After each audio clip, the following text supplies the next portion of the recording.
తెలంగాణ ప్రజలందరికీ నిజముగా ఒక గౌరవాన్ని తెచ్చిపెట్టిన పండగ.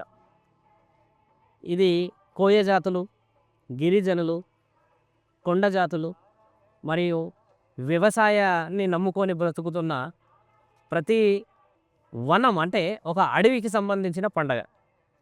సమ్మక్క సారాలమ్మ చేసిన మహాత్యాగమే ఈరోజు పండగ రూపాన మనందరికీ ఉన్నది. అసలు సమ్మక్క సారాలమ్మ చేసే పండగ ఎందుకు చేస్తారనేది తెలుసుకోవాలి.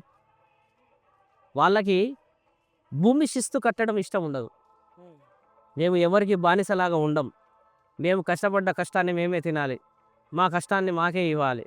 మేము పండించి పొద్దునక రాత్రనక వాననక ఎండనక చలనక ఎన్నో కష్టాలను అనుభవించి ఒక నాగలి బట్టి ఎద్దులతో కారం అన్నం తిని సంవత్సరం పొడుగున సాగు చేస్తే, సాగు చేసిన తర్వాత మీరు అందులోకి వచ్చి మాకు వడ్డీ కావాలంటారా, లేకపోతే మాకు శిస్తు కావాలంటారా, లేకపోతే మాకు ట్యాక్స్ అంటే పన్ను కట్టాలంటారా అని చెప్పినప్పుడు ఎవరైతే ఆ జవాబుదారులు అంటే అప్పుడున్న రాజులు కానీ అప్పుడున్న పెత్తందారి వ్యవస్థలే కానీ వాళ్ళతోటి తిరుగుబాటు ప్రయాణం చేశారు వీళ్ళు.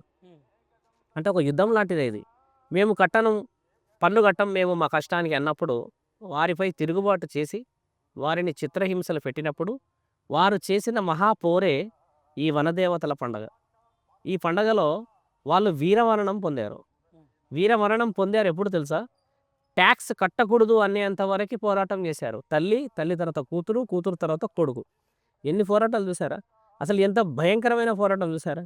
ఈ పోరాటంలో ముగ్గురు వీరమరణం పొందిన తర్వాత ఈరోజు మనందరం దాన్ని పండగ అంటున్నాం. ఒకప్పుడు అది వాళ్ళకి మరణం, ఒకప్పుడు వాళ్ళకి బాధ, ఒకప్పుడు ఇక్కడి నుంచి ఎవరు వచ్చి మన మీద ఏ విధమైన దండయాత్ర, ఏ విధమైన అటాక్ అంటే చేస్తారో తెలియకుండా వాళ్ళు ఎన్నెన్ని నిద్రలు లేని, ఎన్నెన్ని త్యాగాలు, ఎన్నెన్ని ఆలోచనలు చేస్తే ఈరోజు వరంగల్ ప్రాంతంలో ఉన్న మేడారం జాతర మనం ఒక మహా జాతర పండగలాగా చేస్తూ ఉన్నాం.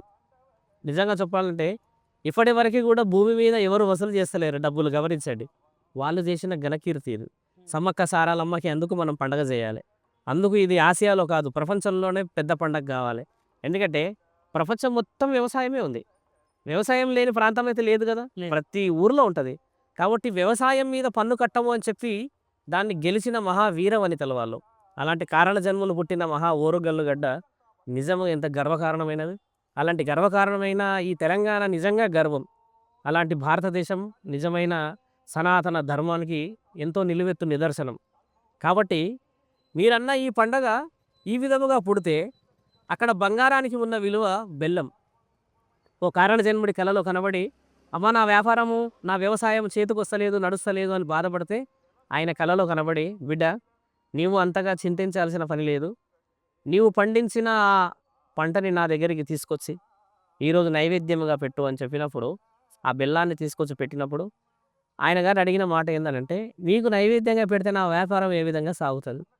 అమ్మ చేసిన మహాముచ్చటైన సందర్భాన్ని గుర్తు చేసుకోవాలి. ఎందుకంటే సారాలమ్మ ఆవిడ స్వయముగా ఆయన పెట్టిన బెల్లాన్ని వచ్చి తిన్నదని అంటారు. అంటే దాన్ని బెల్లం, బెల్లం అన్న దానికి బంగారం అన్న పేరు ఎందుకు వచ్చిందంటే దాన్ని అమ్ముకుంటే వాళ్ళ ఇంటిలో అన్ని సిరులు సంపదలు వస్తాయి కాబట్టి బెల్లానికి బంగారం రంగుతో పోల్చారు. కాబట్టి అక్కడ బెల్లాన్ని బంగారం అంటారు. అక్కడ అమ్మకు పెట్టేదాన్ని ప్రసాదం అన్నారు. బెల్లాన్ని బంగారం అంటారు. నిలువెత్తు బంగారం పెట్టినవా 5 కిలోల, 10 కిలోల, 60 కిలోలు. పోయిన సంవత్సరం ఒక ఆయన 1200 కిలోలు పెట్టాడు. 6 డీసీఎంలు వచ్చాయంట. ఇప్పుడు ఎందుకు పెట్టాడు అని అంటే మేము బాగుపడ్డాము. ఆయన ఇక్కడ అయినోడు కాదు, ఏదో తొయంబత్తూరు తమిళనాడు నుంచి వచ్చాడు. అంటే ఎన్నో కోరికలు రావడం చేత ఆ పండుగలకి ఆ విలువ వచ్చింది.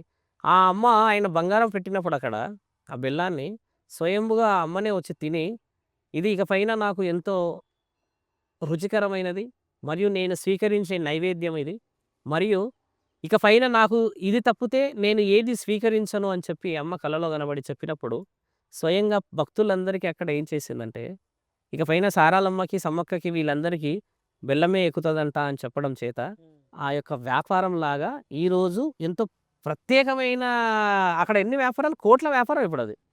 ఈ విధముగా అక్కడున్న బెల్లానికి ప్రత్యేకత వచ్చింది.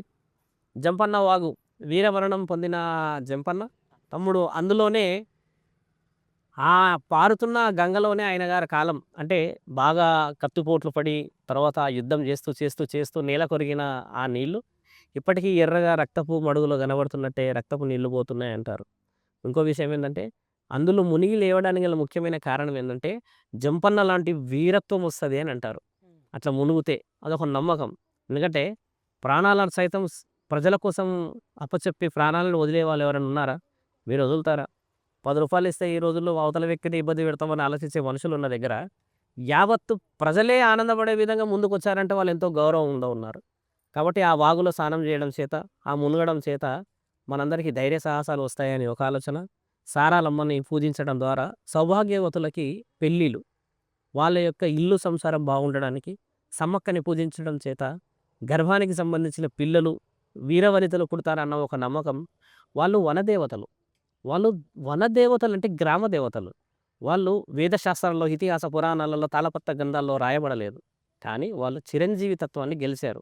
మహాశివుడు వరం ఇస్తే వాళ్ళు అడిగారట, మా గురువుల ద్వారా తెలిసిన విషయం.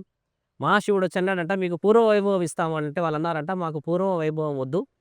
మేము ప్రజలందరి యొక్క జీవితాల్లో నిజమైన జీవితంగా, నిజమైన ప్రేమ భక్తిగా, నిజమైన ఆలోచనలుగా, నిజమైన ఒక కళలాగా మేము ఉంటే ప్రతి ఇంట్లో ప్రతి నోటిలో మేము సమ్మక్క సారాలమన్న పేరు ఉంటే మేము బ్రతికి ఉన్నట్టే అని చెప్పినందుకు అక్కడున్న ప్రతి ఇంట్లో చిత్రపటం ఉంటుంది.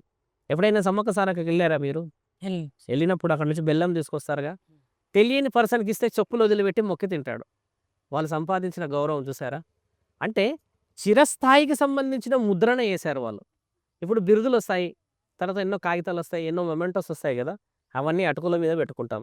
కానీ మనసులో గుండెల్లో పెట్టిన ముద్ర ఎప్పటికీ పోదు.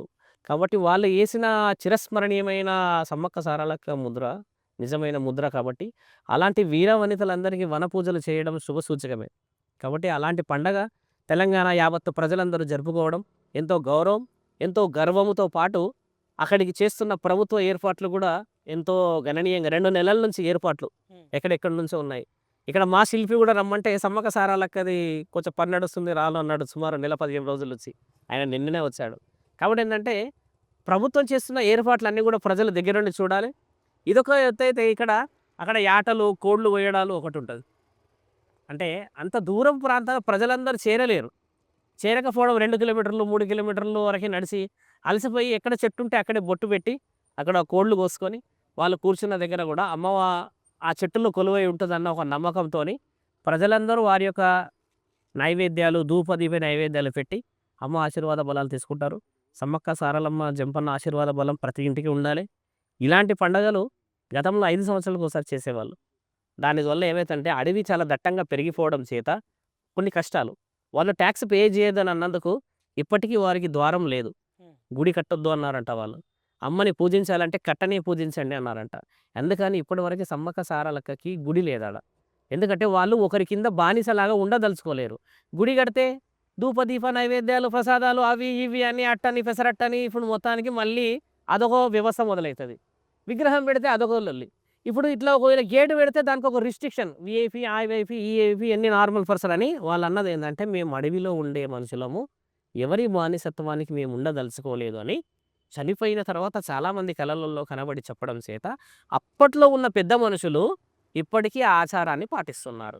వనదేవతలు వాళ్ళు మానవ శరీరాన్ని ఎత్తి కారణ జన్ముల చేత వాళ్ళు దేవతలని పిలువబడుతున్నారు. వాళ్ళు దేవతలే. ఇప్పుడు నీకు బాగా చేసిన వాడిని దేవుడు అంటామా లేదా? అంటాం. ఇంతమంది ప్రజలకు బాగా చేసిన వాడిని దేవుడు అనాలా వద్దా? పరమాత్ముడు అన్ని చోట్ల ఉన్నాడు. అక్కడక్కడ కారణ జన్ములను అలా పుట్టించి దేవుడు ఉన్నాడని రుజువు చేస్తున్న తరుణం ఇది. శివాజీ దేవుడా? వీరుడు. వీరుడు అంటే ఆయన చేసిన పని ఎవరికి మరి? అందరికి సుభిక్షత ప్రజలందరికీ. సంపాది చేసింది ఎవరికి మరి? ప్రజలందరూ కదా. మరి ప్రజలందరి మేలు కోరిన వాళ్ళు దేవీ దేవతలను అనిపించుకోవడంలో తప్పు లేదు.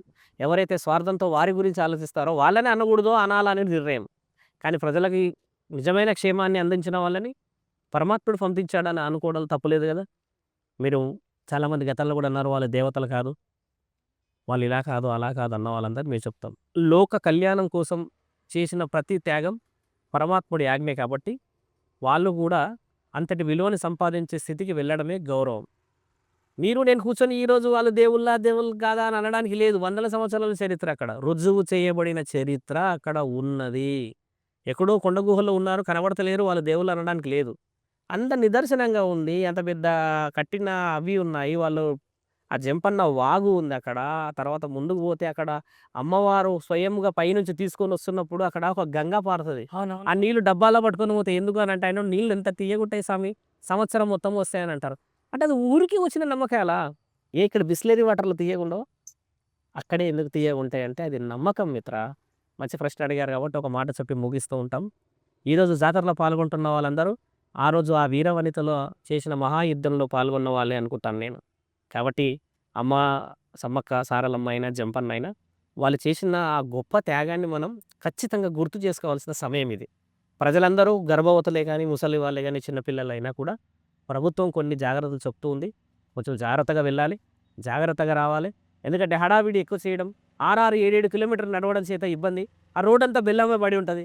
ఇవన్నీ ఉండడం చేత ఇబ్బందులు కాకుండా సుభిక్షంగా వెళ్ళి, సుభిక్షంగా ఇంటికి చేరితే నిజంగా ఆ సమ్మక్క సారాలమ్మలు కూడా ఆశీర్వాద బలం నిండుగా ఇస్తారని ప్రజలందరికీ సమ్మక్క సారాలమ్మ యొక్క పండగ శుభాకాంక్షలు. ఇది నిజముగా గౌరవమైన, గర్వమైన పండగ. నాకు తెలిసి మీరు వరంగల్ వాసులే కాబట్టి, వరంగల్ వాసులు ఈ మాట చెప్పుతూ ఉంటే ఆ గౌరవం కనబడతది. ఒకరోజు ఒక దగ్గర మేము మాట్లాడుతున్నాం. ఒక వ్యాపారం విషయంలో. ఆవిడకి సమ్మక్క సారలక్క గురించి అడిగితే, ఆవిడ చార్జర్ తీసేసి మొబైల్ స్విచ్ ఆఫ్ చేసి 15 నిమిషాలు మాట్లాడేది. అంటే ఆ ప్రాంతంలో, ఆ మట్టిలో ఆ గౌరవం ఉంది. కాకతీయుల సామ్రాజ్యం అనంటే మరి మీసాలు తింపాలా వద్దా? కాబట్టి రుద్రేశ్వరుడు అంటే మీకు ఐడియా ఉందా అక్కడ? ఎక్కడుంటాడు రుద్రేశ్వరుడు తెలుసా? 1000 స్తంభాల గుడిలో ఉంటాడు.